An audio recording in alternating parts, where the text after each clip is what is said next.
Alright guys, Chuck here. If you're new to the channel, welcome, and I just want to take a minute to show you guys how I'm preparing nest boxes for my Honduran spiny-tail iguanas. I have an adult pair, hi Blue, and a adult female who was from their first clutch.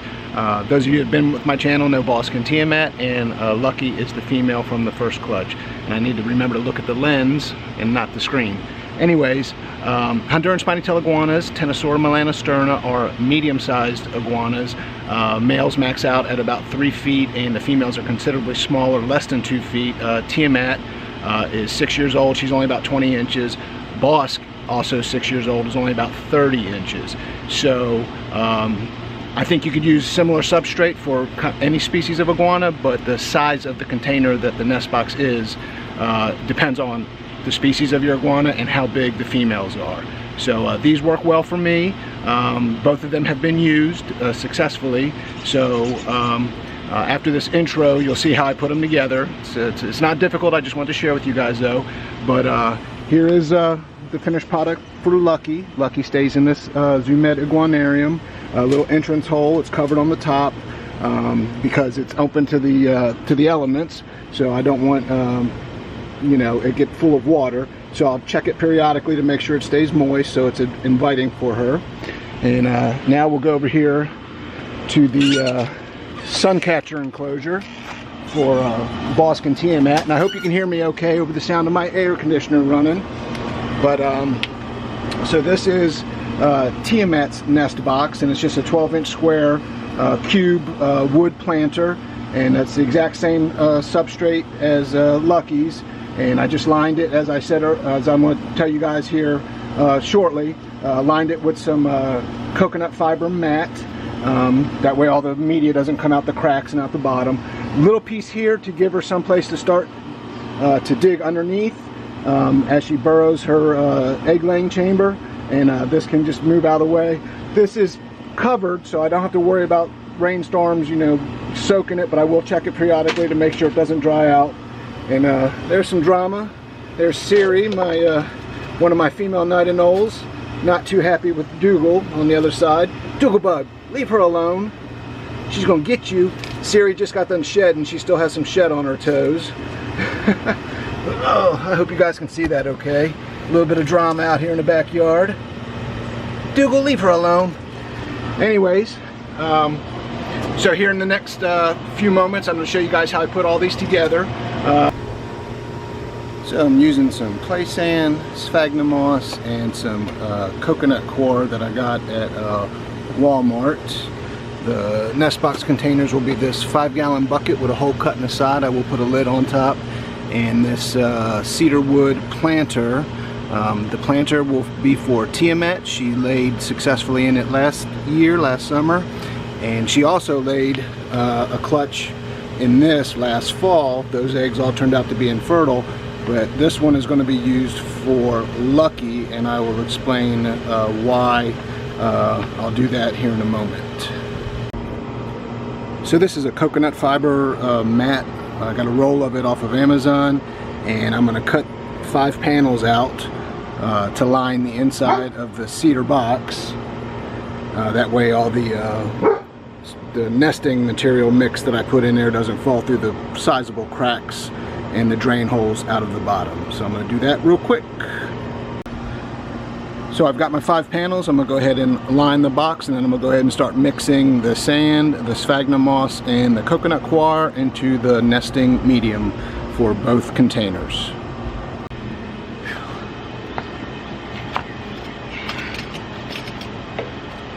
Hey guys, so I'm going to start with an even mix of the coconut coir and the play sand.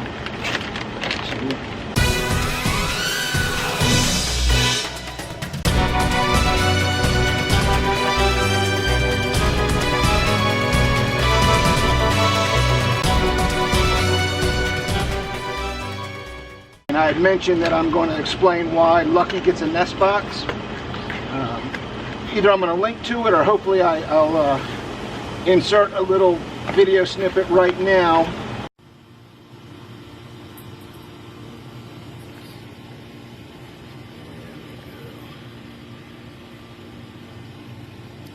So Lucky is almost 2 years old. She's never been with a male, so she's laying some infertile eggs. We just had a thunderstorm roll through. That's why there's water on the bottom of the iguanarium out on the back patio.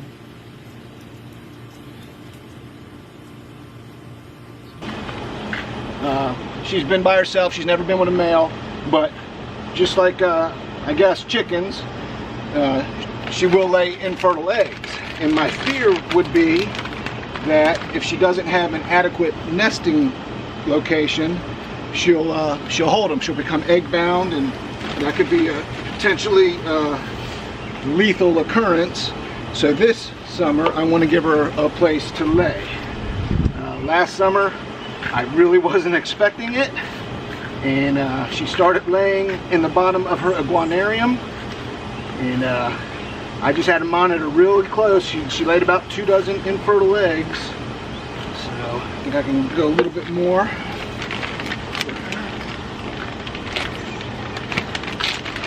Just want to make sure that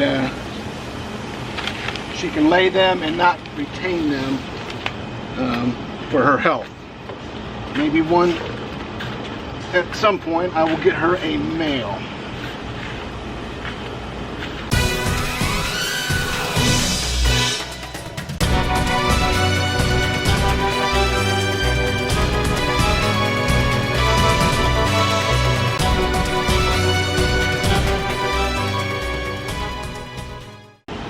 And I think I probably will wet this down a little bit. I thought the sphagnum moss was a little moister than it actually is. So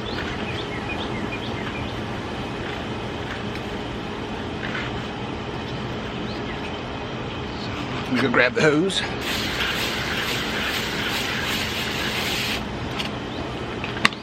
Yeah, there we go. That's better.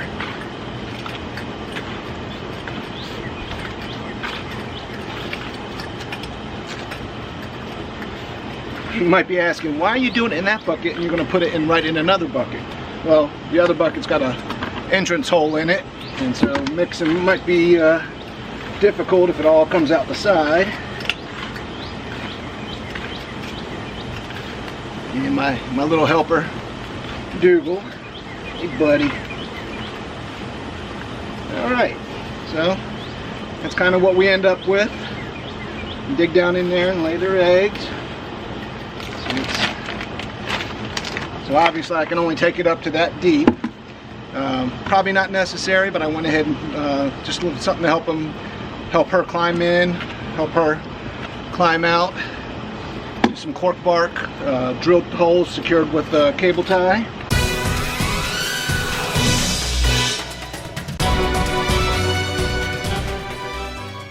So I got that perfect, right up to the edge, right up to the hole.